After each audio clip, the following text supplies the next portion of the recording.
Assalamualaikum warahmatullahi wabarakatuh. Perkenalkan, nama saya Raditya Pratama dari kelas 1D PJKR dengan NPM 255204141. Di sini saya akan membacakan biantara yang berjudul Jangan Menyembah Kayu Batu. Assalamualaikum warahmatullahi wabarakatuh. Sahabat-sahabat yang dirahmati Allah Subhanahu wa taala, salawat serta salam tidak lupa kita curahkan kepada baginda Nabi serta Rasulullah Muhammad SAW. Di tengah keberagaman kehidupan dan keyakinan manusia, ada satu hal yang tak terberantahkan. Tiap jiwa memiliki kebutuhan untuk berhubungan dengan Yang Maha Kuat, Yang Maha Kuasa, Maha Pencipta. Keyakinan itu seharusnya menjadi pelita yang menerangi jalan, bukan rantai yang membelenggu. Namun di beberapa tempat masih ada praktik penyembahan kayu dan batu yang telah melewati zaman. Teks dakwah ini disampaikan dengan penuh kasih untuk mengungkapkan mengapa menyembah benda-benda mati ini tidak sesuai dengan kebenaran, serta mengajak kita semua untuk menemukan penyembahan benar-benar kepada Yang Maha Esa. Penyembahan kayu dan batu adalah praktik di mana manusia mengharapkan perlindungan, berkah, atau jawaban dari benda yang dibuat dari kayu dan batu. Kadang dibentuk seperti sosok manusia, hewan, atau benda lain yang dianggap berkuasa. Namun, kita perlu menyadari kayu dan batu hanyalah hasil ciptaan alam atau buatan manusia. Mereka tidak bisa memiliki nyawa, pikiran, atau kekuatan apapun. Mereka tidak bisa mendengar doa, tidak bisa memberi berkah, bahkan kita tidak bisa melindungi diri sendiri dari hujan atau panas. Tujuan dakwah ini bukan untuk menuduh atau menyebalkan mereka yang masih melakukan praktik ini, melainkan untuk membuka mata dan hati dengan kebenaran. Kita akan membahas apa itu penyembahan kayu batu, alasan mengapa itu dilarang dalam ajaran agama, dengan hadis dan bacaan Arabnya, dampak buruknya bagi individu dan masyarakat, serta jalan keluar untuk beralih ke penyembahan yang benar.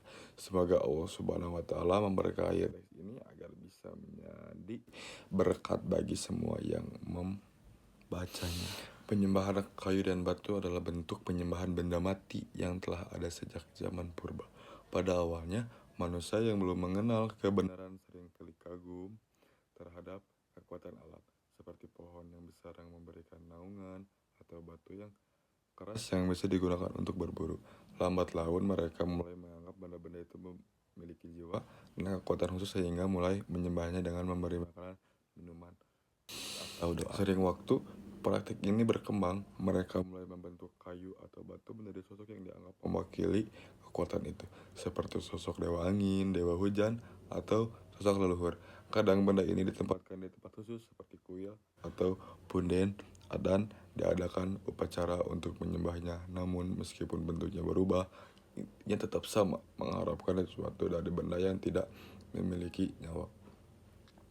Perlu dibedakan antara menyembah dan menghormati. Menghormati benda seperti pohon yang bermanfaat atau benda yang memiliki nilai sejarah tidak salah. Tapi menyembahnya, yang menganggapnya sebagai yang berkuasa dan meminta sesuatu darinya, itu adalah kesesatan, seperti yang dinyatakan Rasulullah Shallallahu Alaihi Wasallam.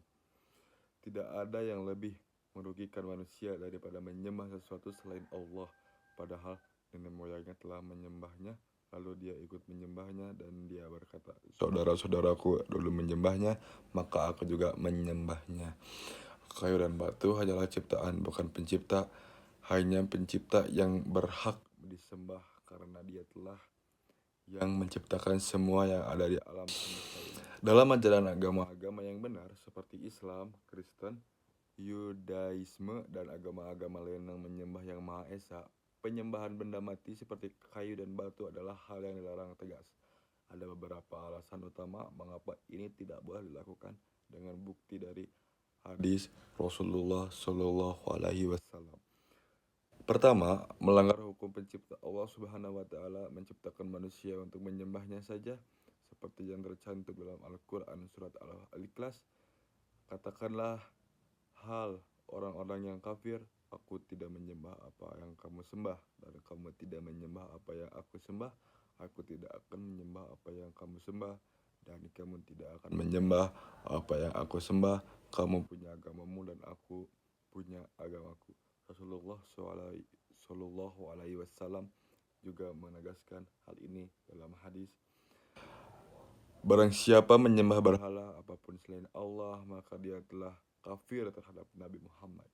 Ini menunjukkan bahwa penyembahan selain Allah termasuk kayu dan batu adalah penyimpangan yang besar.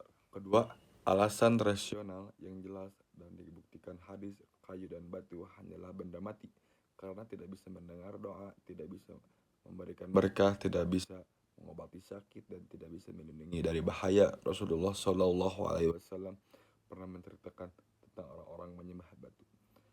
Ada seseorang laki-laki memiliki batu yang dia sembah setiap pagi, maka Rasulullah Shallallahu Alaihi Wasallam berkata kepadanya, apakah batu itu pernah memberimu apa-apa atau pernah melindungimu dari bahaya? Orang itu berkata, tidak ya Rasulullah. Lalu Rasulullah Shallallahu Alaihi Wasallam berkata, maka kenapa kamu menyembahnya? Biarkanlah dia dan sembahlah Allah yang Maha Kuat. Bayangkanlah jika kamu mengharapkan perlindungan dari batu, apa yang akan terjadi terkita? Ada badai, batu itu tidak bisa bergerak untuk melindungi kamu. Semua harapan yang kamu letakkan padanya hanyalah sia-sia. Ketiga, membuat manusia terjebak dalam ketergantungan yang salah. Ketika manusia menyembah kayu atau batu, mereka meletakkan harapan pada yang tidak mampu. Itu membuat mereka lupa pada yang Maha Kuat, yang sebenarnya bisa memenuhi kebutuhan mereka. Hadis Rasulullah SAW menyatakan, barang siapa yang memiliki harapan pada sesuatu selain Allah, maka dia akan kecewa.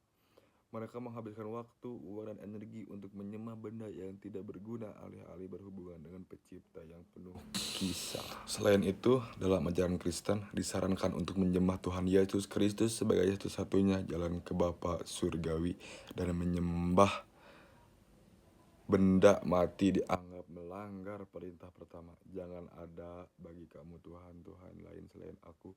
Aku menunjukkan bahwa prinsip menyembah hanya yang Maha Esa adalah hal yang umum dalam agama-agama yang benar. Penyembahan kayu dan batu tidak hanya melanggar ajaran agama, tetapi juga memiliki dampak buruk bagi individu dan masyarakat. Dampak individu, kesia-siaan waktu dan energi. Banyak yang menghabiskan berjam-jam untuk mengadakan upacara, membersihkan kuil, atau membawa persembahan-sembahan ke benda yang disembah. Waktu dan energi itu seharusnya bisa digunakan untuk hal-hal yang lebih berarti, seperti bekerja, mendidik anak, atau membantu orang lain, seperti yang ditegaskan Rasulullah Shallallahu Alaihi Wasallam.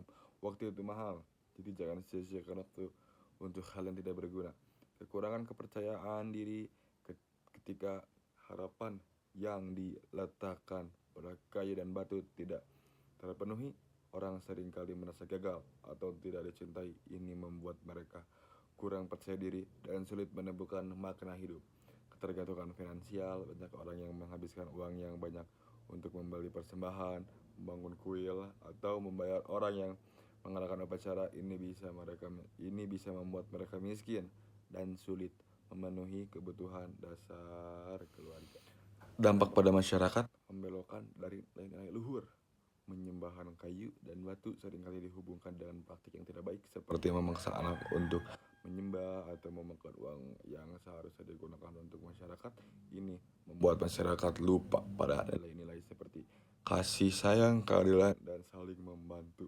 Menimbulkan perselisihan. Kadang perselisihan muncul karena perbedaan dalam bentuk penyembahan kayu atau batu.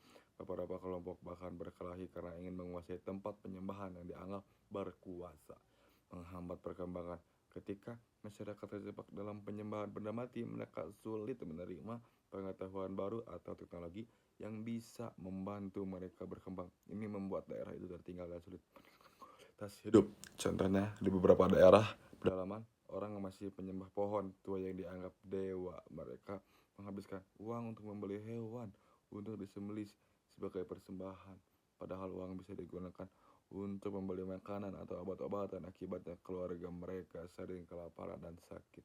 Melepaskan diri dari penyembahan kayu dan batu bukanlah hal yang mudah, terutama jika itu sudah menjadi kebiasaan selama bertahun-tahun. Namun dengan bantuan Allah Subhanahu wa taala dan dukungan dari orang lain, ini bisa dilakukan. susah dilakukan. Berikut adalah langkah-langkah yang bisa diambil dengan petunjuk dari hadis. Pertama, mengetahui kebenaran. Carilah pengetahuan tentang ajaran agama yang benar. Baca kitab suci dengan ceramah dari ulama yang benar, atau berbicara dengan orang yang sudah menemukan penyembahan yang tepat. Rasulullah SAW berkata, carilah pengetahuan dari sang bayi sampai ke kuburan. Ketika kamu mengenai kebenaran, hati kamu akan terbuka dan kamu akan menyadari bahwa penyembahan kayu dan batu adalah kesesatan. Kedua, berdoa kepada Pencipta.